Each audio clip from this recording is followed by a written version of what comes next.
Hello students, welcome to my channel the Mathematrix. आज हम लोग फिजिक्स के वर्क एंड एनर्जी के पीवाईक्यूज को सॉल्व करेंगे। तो चलो स्टार्ट करता हूँ। हमारा सबसे पहला सवाल है, इसमें बोल रहा है a particle of mass 100 gram is thrown vertically upward, ठीक है, with a speed of 5 metre per second. इसमें बोल रहा है कि एक पार्टिकल है जो 100 ग्राम का है, उसको 5 मीटर पर सेकंड से हम लोगों ने ऊपर फेंका, ठीक है। तो बोल रहा है the work done by the gravity during the time the particle goes up, ठीक है। तो जब वो ऊपर जाएगा तो एक टाइम पे उसका वेलोसिटी जीरो होगा, ठीक है।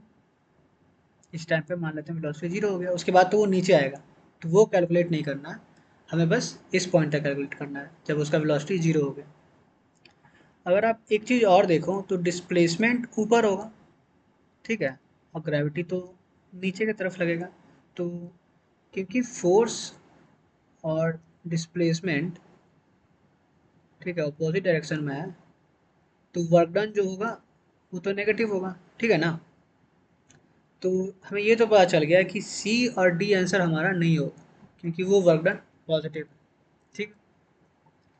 तो वर्क डन क्या हो जाएगा, work done is equals to F dot S होता है, ठीक है। क्योंकि यहाँ पे अपोजिट डायरेक्शन में है तो हम बस ऐसे लिख देते हैं माइनस एफ इंटू एस, ठीक है।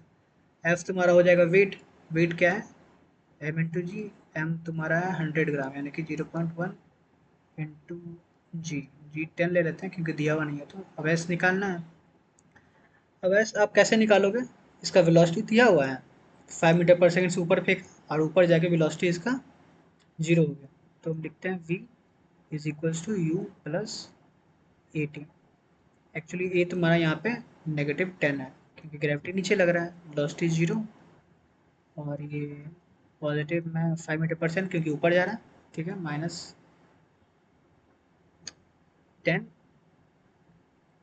इंटू टी, ठीक है।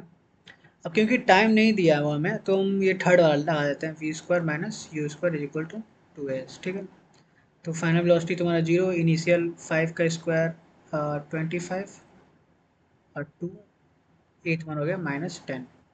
तो यहाँ से ऐसा आ जाएगा, ठीक है। कितना आ जाएगा, ये 5 और ये तुम्हारा हो गया 2, तो नेगेटिव नेगेटिव चला गया। तो एस से आपका आ जाएगा 5/4, ठीक है। तो बस यहाँ पे एस के जगह पे 5/4 रख दो, 0.1 इंटू 10, एस के जगह पे 5/4।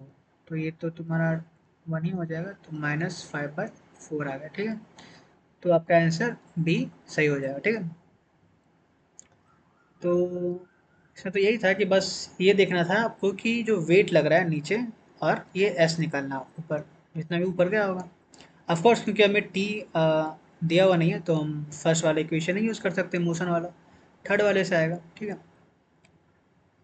चलो नेक्स्ट सवाल पे चलता है।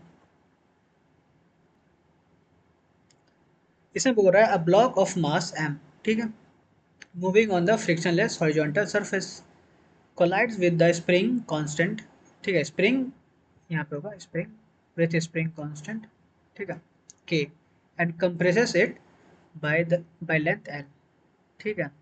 तो ये बोल रहा है कि एक जो ब्लॉक था, तो मैं यहाँ पे फिगर बना देता हूँ, ठीक है। ये ब्लॉक है, किसी स्पीड से चल रहा होगा, मान लेते हैं यू, ठीक है। और ये स्प्रिंग से कोलाइड करता है, इसका स्प्रिंग कांस्टेंट के दिया हुआ है। फिर बोल रहा है कोलाइड करने के बाद, ठीक है, इसको थोड़ा सा और कोलाइड करने के बाद ये एल लेंथ कंप्रेस हुआ था, ठीक है।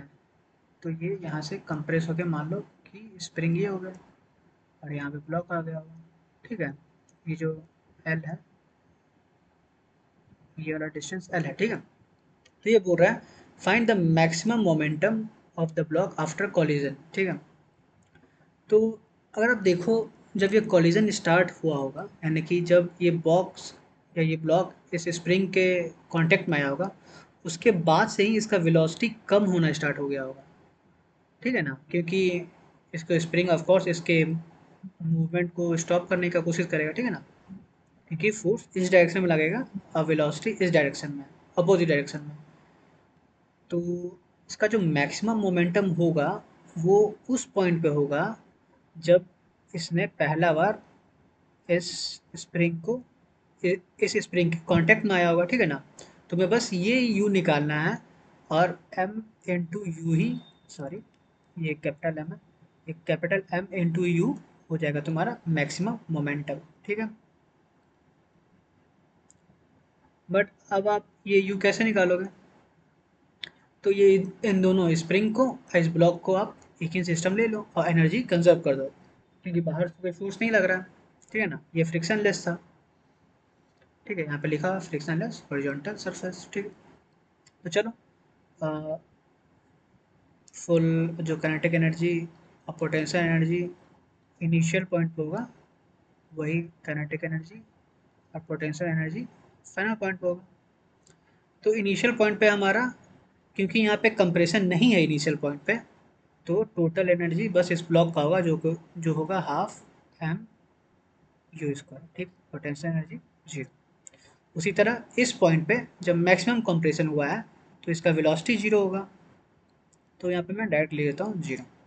अब मैक्सिमम पोटेंशियल एनर्जी होगा जो कि हो जाएगा हाफ, अगर आपने पढ़ा होगा स्प्रिंग के बारे में तो उसका पोटेंशियल एनर्जी होता है हाफ के एक्स स्क्वायर, एक्स होता है कंप्रेशन जो यहाँ पे एल स्क्वायर, ठीक है। अब यहाँ से आप हाफ हटा दो और यू निकालोगे तो वो हो जाएगा अंडर रूट, ठीक है, के बाय एम इंटू एल, ठीक है। अब ये एस यू को आप यहाँ पे रखो एम इंटू यू, ठीक है, तो आपका मैक्सिमम मोमेंटम आ जाएगा, देखते हैं क्या आता है, के इंटू एम इंटू एल, ठीक है। अब ये अंडर रूट एम है तो यहाँ से चला गया, यहाँ पे ये अंडर रूट एम आ जाएगा, ठीक है। तो आंसर आ जाएगा आपका अंडर रूट एम के एल, ये होगा हमारा मैक्सिमम मोमेंटम, ठीक है। तो हमारा सही आंसर हो जाएगा ये वाला, ठीक है।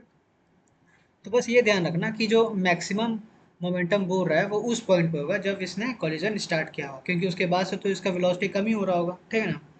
इस पॉइंट पे इसका वेलोसिटी जीरो हो जाएगा, मैक्सिमम कंप्रेशन वाले पॉइंट। चलो ठीक है।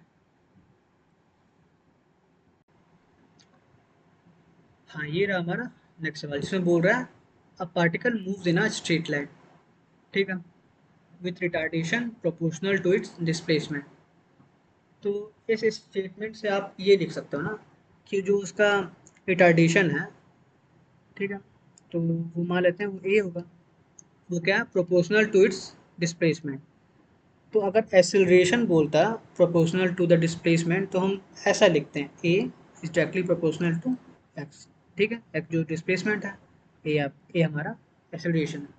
बट क्योंकि वो बोल रहा है कि वो रिटार्ड कर रहा है ऐसे स्पीड से, यानी कि यहाँ पे आप नेगेटिव लगाओ, ठीक है। अब ये बोल रहा है its loss of kinetic energy for any displacement x is proportional to, ठीक है। तो अब आपको इसको इक्वेशन में लिखना होगा, इक्वेशन में कन्वर्ट करने के लिए आप ये प्रोपोर्शनलिटी का साइन हटाओगे तो वहाँ पे कोई कांस्टेंट आ जाएगा, ठीक है। तो आप इसको ऐसे लिख सकते हो। अब आपको निकालना है चेंज इन काइनेटिक एनर्जी, यानी कि आपको एलएचएस में ऐसा कुछ टर्म निकालना होगा या लाना होगा, half M we final square minus half M we initial square, ठीक है। तो उसके लिए आप क्या करोगे, चलो देखते हैं क्या करेंगे। तो एक्सेलरेशन तो पता है ना आपको, एक्सेलरेशन इज इक्वल टू आप d v over d t लिखते हो, ठीक है। अब एक काम करो, क्योंकि यहाँ पे टाइम नहीं है, एक्स है, तो यहाँ ऊपर नीचे डी एक्स मल्टीप्लाई कर दिया, ठीक है। अब इन दोनों को स्विच करो तो क्या हो जाएगा, d v over d x into d x over d t. अब इसको क्या लिखूँ, क्योंकि ये d x over d t तो आपको पता होगा वेलोसिटी होता है, यानी कि एक्सेलरेशन को आप लिख सकते हो velocity into d v over d x, जो कि शायद आपने पढ़ा भी होगा, ठीक है। तो एक्स दिया हुआ है इसीलिए हम लोग ये वाला फॉर्म यूज़ कर रहे हैं एक्सेलरेशन का। चलो जल्दी से लिख देते हैं v into d v over d x, ठीक है, माइनस सी टाइम एक्स, ठीक है। अब आप देखो तो v d x d v यहाँ पे इजिली इंटीग्रेट हो जाएगा और डी एक्स को हम लोग आरएचएस ले चलते हैं। अब इंटीग्रेट कर दो हम, तो इसको वी इनिशियल से वी फाइनल कर देते हैं, और यहाँ पे क्योंकि कुछ दिया हुआ नहीं है एक्स, ठीक है ना, तो हम अज्यूम कर लेते हैं कि वो इनिशियल पोजीशन उसका 0 पे था, ठीक है, और ये एक्स पे ट्रेवल कर रहा है। तो जब आप इसको इंटीग्रेट करोगे तो वो आ जाएगा v final square by two minus v initial square by two is equals to minus c x square by two, ठीक है। अब एक काम करो, क्योंकि हमें क्योंकि हमें हाफ एम वी स्क्वायर चाहिए था एल एच एस पे, तो हमें मास तो मिला नहीं अभी, तो हम एक काम करते हैं, दोनों साइड एम से मल्टीप्लाई कर देते हैं, ठीक है। अब ये क्या हो गया, half M we final square minus half M we initial square, तो इसको हम लिख सकते हैं डेल्टा के, ठीक है। अब इसको ठीक से देखना, ठीक है। और आरजेस में क्या आ रहा है, सम कांस्टेंट टू, तो ये जो भी है इसको तो आप सी लिख सकते हो, और यहाँ पे एक्स स्क्वायर। तो ये पूछ रहा था ना सवाल में, it's loss of kinetic energy, तो डेल्टा के ही तो वही हो गया, loss of kinetic energy for any displacement x is proportional to, तो यहाँ पे क्या आ रहा है, एक्स स्क्वायर के प्रोपोर्शनल है चेंज इन काइनेटिक एनर्जी, तो आपका आंसर हो जाएगा ये ए वाला, ठीक है। तो एक चीज़ ध्यान रखना कि जब भी आप एक्सेलरेशन को, दो फॉर्म पता है आपको, d v over d t वाला और एक ये v d v over d x, तो क्योंकि आर एच एस में फंक्शन ऑफ एक्स आ रहा था तो हमने ये वाला फॉर्म लिया, अगर ये टाइम आता है यहाँ पे तो हम लोग पहला वाला फॉर्म यूज़ करते हैं जो कि है d v over d t, ठीक है। चलो नेक्स्ट सवाल पे।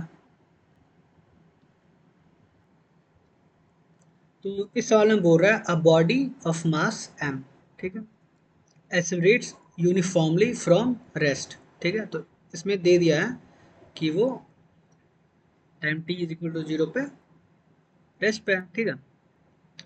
तो रेस्ट टू वी वन, ठीक है, मैं फिर से पढ़ देता हूँ, a body of mass m accelerates uniformly from rest to v one, ठीक है, इन टाइम टी वन, ठीक है। तो वो स्टार्टिंग में तो रेस्ट पे था, फिर वो